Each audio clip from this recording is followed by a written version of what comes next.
क्योंकि triple SC paper leak मामले को लेकर के दो राय बटी हुई है।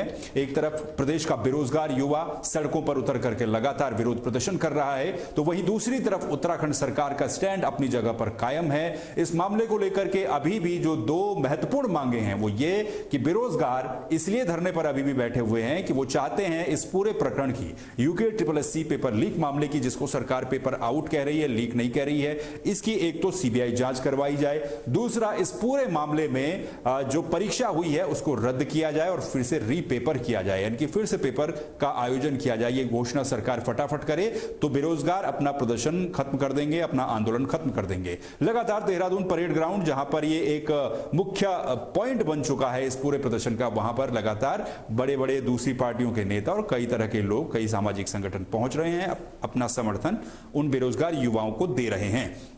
वहीं मुख्यमंत्री पुष्कर सिंह धामी की तरफ से भी लगातार बयान सामने आ रहे हैं। उनका दावा अपनी जगह पर बरकरार है कि सख्त नकल रोधी कानून उत्तराखंड में लेकर के आए हैं और उस सख्त नकल रोधी कानून के तहत अब तक 100 से ज्यादा नकल माफिया जेल में जा चुके हैं और 25,000 रोजगार प्रदेश के बेरोजगार युवाओं को मिल चुके हैं। वहीं सीबीआई जांच को लेकर के हाल ही में उत्तराखंड के पूर्व मुख्यमंत्री त्रिवेंद्र सिंह रावत का भी एक बयान सामने आया था, जिसमें उन्होंने कहा था कि इस मामले की सीबीआई जांच करवाई जाए, इसमें कोई दिक्कत नहीं होनी चाहिए। लेकिन 3-4 विधायक भी अभी ऐसे निकल करके सामने आए। खानपुर विधायक उमेश कुमार, यमुनोत्री विधायक संजय डोभाल और धारचूला विधायक हरीश धामी ऐसे विधायक हैं जिन्होंने पत्र लिखा है और इसमें सिफारिश की है एक तरीके से सरकार को कि इस पूरे मामले की सीबीआई जांच करवाई जाए। वहीं दूसरी तरफ बीजेपी की प्रेस कॉन्फ्रेंसेस प्रदेश भर में अपनी तरफ लगातार जारी है। कुछ तस्वीरें आपको दिखाते हैं। बड़कोट की आपको एक तस्वीर दिखाता हूं। ये बड़कोट की आप तस्वीर देखेंगे जिसमें रात को मसाल जुलूस लेकर के कल शाम को एक बार फिर से बेरोजगार संघ के लोग या फिर प्रदेश के बेरोजगार जो युवा हैं वो सड़कों पर उतरे और सड़कों पर उतर करके उन्होंने विरोध प्रदर्शन किया। इसी तरीके से आप तस्वीरें देखिए, ये बड़कोट की तस्वीरें हैं और मैं चाहूंगा इसकी आवाज भी आप सुने किस तरीके से नारेबाजी वहां पर की गई। ये बड़कोट की तस्वीर।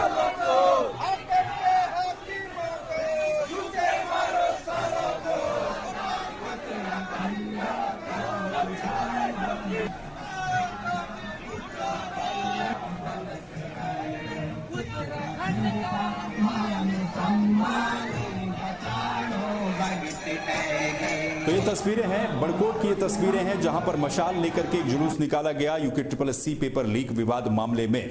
वहीं इसके अलावा उत्तराखंड के मुख्यमंत्री पुष्कर सिंह धामी का बयान भी कल सामने आया, जिसमें वो एक तरफ तो ये कह रहे हैं कि उनका एक ही उद्देश्य है कि उत्तराखंड के जो युवा हैं बेरोजगार हैं उनको कोई दिक्कत नहीं होनी चाहिए। सीबीआई जांच को लेकर के कल बड़ा इंटरेस्टिंग बयान उत्तराखंड के मुख्यमंत्री ने दिया। उन्होंने कहा कि वो अगर इस पूरे मामले में, क्योंकि अभी एसआईटी की जांच चल रही है, एसआईटी की जांच के आधार पर जो भी निर्णय निकलता है तो कोई गुरेज नहीं होगी। अगर सीबीआई जांच की आवश्यकता पड़ती है तो हम करवाएंगे, लेकिन कब करवाएंगे ये उन्होंने स्पष्ट नहीं बताया, लेकिन ये जरूर कहा है कि अगर आवश्यकता पड़ती है वो जांच करवाएंगे। आपको सुनाते हैं मुख्यमंत्री पुष्कर सिंह धामी का बयान। जब एसआईटी की एक जांच चल रही है और हमें किसी भी जांच से कोई परहेज नहीं, छात्रों के हित में हमें जो भी जांच करवानी पड़ेगी हम कर देंगे। अगर छात्र सीबीआई चाहेंगे तो छात्रों के लिए हम सीबीआई भी कर देंगे, लेकिन अगर एसआईटी जांच कर रही है, सीबीआई में जाने से पहले एसआईटी भी जांच कर रही है, तो राज्य की एजेंसी जांच कर रही है, वहां से भी यही पूछा जाता है कि भाई वो पूछे उन्होंने कितना काम किया है, कितना नहीं किया है। हमको किसी जांच से, छात्रों के हित में हमें किसी भी जांच से आपत्ति नहीं है, हम सब जांच करवाने के लिए तैयार हैं। जो जिसमें छात्रों का हित होने वाला है, छात्रों को जिसमें निष्पक्षता सुनिश्चित होने वाली है, हमने पहले भी यही किया, हम आगे भी यही करेंगे। सर अभी तक ये बात साफ नहीं हुई है। चलिए बहुत प्रोफेसर जो थी, जब एसआईटी की एक जांच। तो ये तस्वीरें आपने देखी और मुख्यमंत्री का बयान आपने देखा, किस तरीके से मुख्यमंत्री पुष्कर सिंह धामी का ये कहना है कि इस मामले में अगर सीबीआई जांच की आवश्यकता पड़ती है तो हमें कोई गुरेज नहीं होनी चाहिए सीबीआई जांच करवाने से। वहीं लगातार इसके खिलाफ प्रदेश भर में बेरोजगार अपना प्रदर्शन कर रहे हैं, उस पर डटे हुए हैं। हल्द्वानी में भी भूपेंद्र कोरंगा जो कि अनशन पर बैठे हुए हैं, इस पूरे प्रकरण को लेकर के सीबीआई जांच करवाने की मांग कर रहे हैं। इसके अलावा जो मांगे बेरोजगारों की हर जगह पर है वही मांगे उनकी भी है। उनसे अनशन तुड़वाने के लिए मुख्यमंत्री पुष्कर सिंह धामी ने फोन किया, फोन पर बातचीत की, उस फोन कॉल को भी रिकॉर्ड किया गया, उसकी भी तस्वीर सामने आई है। वो पूरी बातचीत भी आप सुनिए। एक तरफ मुख्यमंत्री जहां मनाने की कोशिश कर रहे हैं कि आप अनशन त्याग दीजिए, वहीं दूसरी तरफ भूपेंद्र कोरंगा कह रहे हैं कि ये बेरोजगारों के भविष्य का सवाल है, ऐसे कैसे कर दें। सुनिए सर, क्योंकि एसआईटी 2023 में भी गठित करी गई थी, उसकी रिपोर्ट आज तक सार्वजनिक नहीं हुई, इसीलिए एसआईटी पे भरोसा नहीं आ रहा है सर।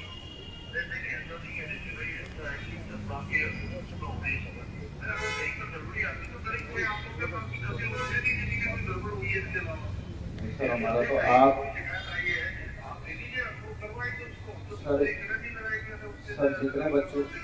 जितने बच्चों ने एग्जाम दिया आयोग के पास उनकी डिटेल होगी। आप एक एक नंबर फोन करके अपनी टीम को लगाइए। हर एक बच्चा यही डिमांड कर रहा है कि दोबारा से पेपर हो सर। इसको आप कैंसिल करा दीजिए। हम सर खुद धन्यवाद कहेंगे आपको। कोई बात नहीं सर, आंदोलन चलता रहेगा सर। हमारा यही है कि ये पेपर कैंसिल होना चाहिए और आप कर सकते हैं सर। जब योगी जी कर सकते हैं तो आप भी कर सकते हैं। तो पूरा हमको यहाँ पर कम से कम सर अभी 400-450 बच्चे बैठे हुए हैं आपकी बात सुन रहे हैं और हमको आप पे पूरा भरोसा है सर। आप योगी जी की तरह आप भी जो है ऐसा कठोर निर्णय लेंगे, ऐसी हमारी उम्मीद है सर आपसे। और जब तक पेपर कैंसिल नहीं होगा हम लोग बैठे रहेंगे सर, कोई दिक्कत नहीं। पर आप भी सर कहीं ना कहीं हमारे अभिभावक हैं, इसलिए आपसे हमारी ये उम्मीद है। हम आपका धन्यवाद कहेंगे, एक एक बच्चा आपका धन्यवाद कहेगा। पेपर कैंसिल हो गया। हेलो, वो नहीं चाहते हैं।